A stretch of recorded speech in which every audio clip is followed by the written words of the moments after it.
Airlangga puji Gubernur Lampung, dia viralkan, langsung dapat 800 miliar rupiah, itulah pemain Golkar. Ketua Umum Partai Golkar Airlangga Hartarto turut menyinggung terkait viralnya jalan rusak di Lampung. Di mana dalam hal ini kinerja Gubernur Lampung sekaligus Ketua DPD Partai Golkar Lampung Arinal Junaidi menuai sorotan.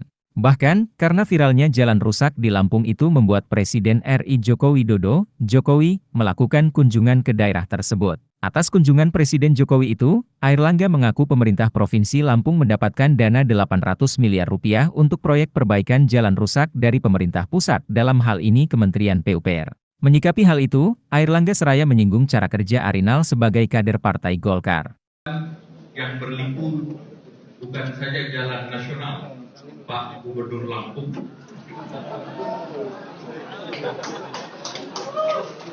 Pak Gubernur Lampung ini lihainya luar biasa.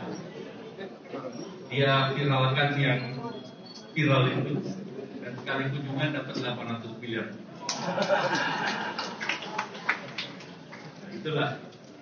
Itulah pemain Partai Golkar.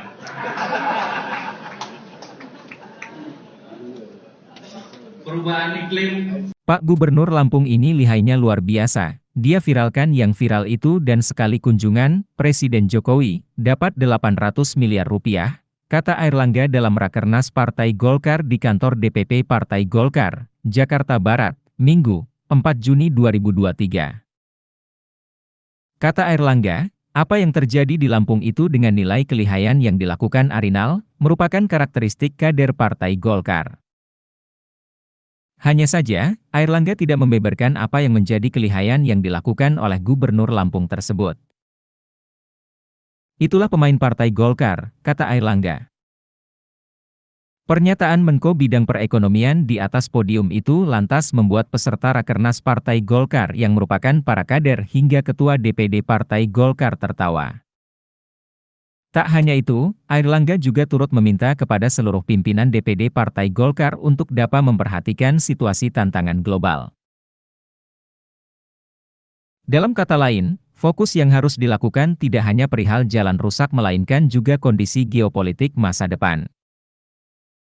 Situasi penuh tantangan, saya bicara masalah geopolitik ke depan, perseteruan antara nomor 1 dan nomor 2.